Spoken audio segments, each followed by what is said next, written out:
Parlons ensemble. Et s'il vous plaît, écoutez attentivement avant de juger. Il y a quelque chose qui sent mauvais. Et non, ce n'est pas une théorie du complot. Ce n'est pas du Mbappé bashing. Ce n'est pas de la haine gratuite. C'est du bon sens. Depuis des semaines, on nous parle d'un genou fragile, un genou douloureux, un genou qui empêcherait Mbappé de jouer. Mais bizarrement, ce genou choisit ses matchs. Contre City, Mbappé blessé. Contre Atlético, blessé. Contre Barça, blessé. Contre Real Sociedad, Mbappé encore blessé. Talavera en coupe, disponible. Certains matchs de Liga, disponible.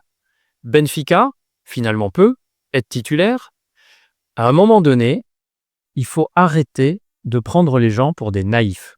Soit la communication est catastrophique, soit la gestion est incohérente, soit on est en train de fabriquer un récit, et ça, au Real Madrid, c'est dangereux. On va parler franchement, si Mbappé est vraiment blessé depuis des semaines, pourquoi continue-t-il à jouer certains matchs? Et s'il n'est pas vraiment blessé, pourquoi créer ce climat permanent autour de son genou? Parce que ce flou a une conséquence énorme. Il crée un parachute narratif. Regardez bien le mécanisme. S'il joue et qu'il brille, il devient le héros, courageux, qui joue malgré la douleur. S'il joue et qu'il est mauvais, certains disent qu'il était diminué. S'il ne joue pas et que le Real gagne, on dira qu'il faut le préserver. Si il ne joue pas et que le Real perd, on dira qu'il manque. Dans tous les scénarios, il est protégé. Et ça, ce n'est pas sain. Pas pour lui, pas pour le club, pas pour le vestiaire. Le vrai problème, c'est la dépendance inventée. L'information sortie que le Real penserait qu'il est très difficile de gagner sans lui est encore plus grave, parce qu'elle est factuellement discutable. Le Real a gagné sans lui. Le Real a parfois mieux joué sans lui. Le Real a été plus équilibré sans lui. Ça ne veut pas dire qu'il est inutile, ça veut dire qu'il n'est pas indispensable. Et dans un club comme le Real Madrid, personne n'est indispensable.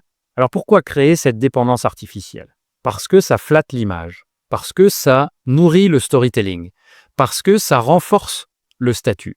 Mais sportivement, ça fragilise le collectif. Imagine Valverde, imagine Vinicius, imagine Bellingham. Ils ont porté l'équipe, ils ont gagné avant son arrivée. Et aujourd'hui, on sous-entend que sans Mbappé, c'est compliqué.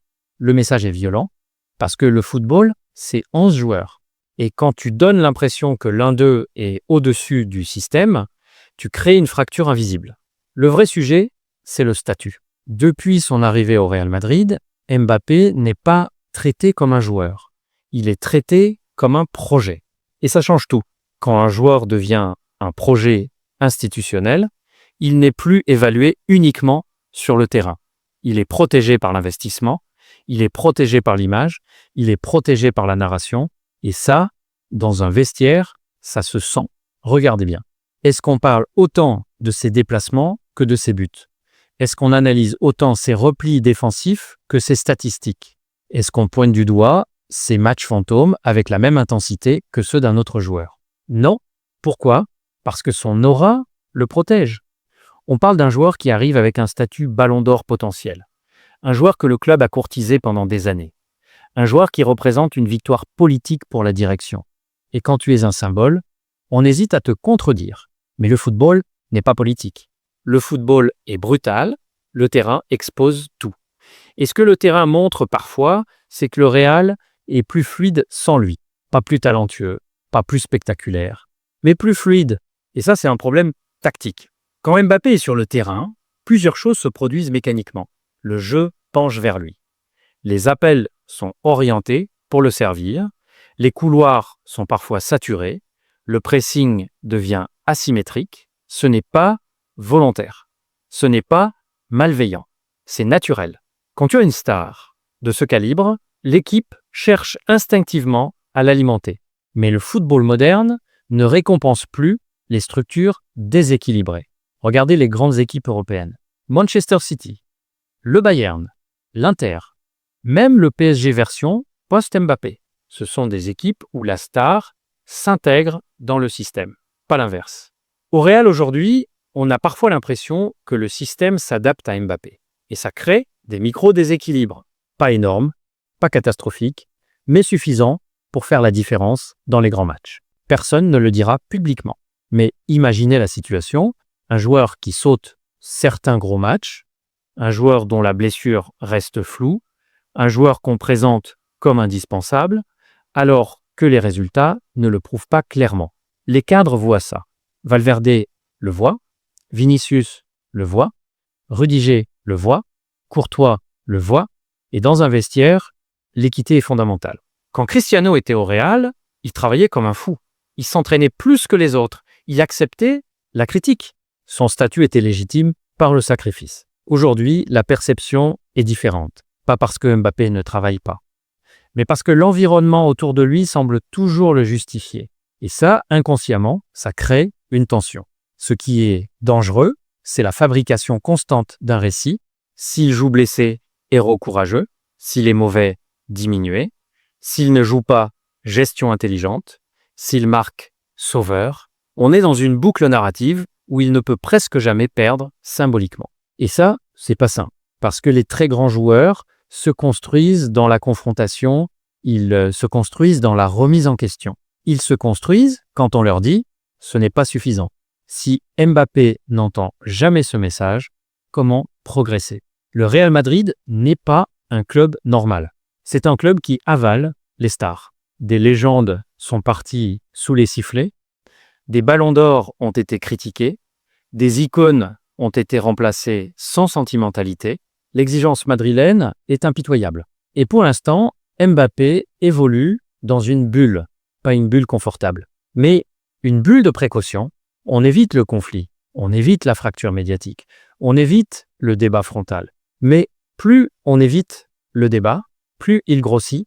Le vrai risque, c'est pas Benfica. Le vrai risque, c'est l'année prochaine. Si le Real gagne des titres, tout sera oublié. Mais si le Real échoue, la question ne sera plus « est-il blessé ?» La question sera « le projet était-il cohérent ?» Et là, la pression sera énorme. Parce qu'un club comme le Real ne tolère pas longtemps les déséquilibres structurels. Mbappé n'est pas le problème, mais il est au centre d'un problème. La gestion, la communication, le statut, la hiérarchie. Un collectif de très haut niveau ne peut fonctionner que si tout le monde défend, tout le monde presse, tout le monde accepte la rotation, tout le monde est critiquable. Et aujourd'hui, la question est simple. Mbappé est-il critiquable au Real Madrid? Pas sur Twitter, pas chez les fans, en interne. Est-ce que quelqu'un peut lui dire « tu dois courir plus, tu dois te replacer, tu dois faire l'appel pour libérer l'espace » sans que cela devienne un séisme? Si la réponse est non, alors le genou n'est qu'un détail. Le genou n'est pas le vrai sujet. Le vrai sujet, c'est la gestion. Le vrai sujet, c'est l'équilibre. Le vrai sujet, c'est la capacité du Real Madrid à dire « personne n'est au-dessus du collectif ». Si Mbappé accepte de s'adapter pleinement, il deviendra injouable. Mais si le club continue à l'envelopper dans un storytelling permanent, le Real risque de s'auto-piéger. Et le jour où ça explosera, ce ne sera pas une question de genou, ce sera une question de projet. J'attends vos avis en commentaire. Et n'oubliez pas de liker et abonner pour plus de contenu. Prenez soin de vous et à très vite les amis.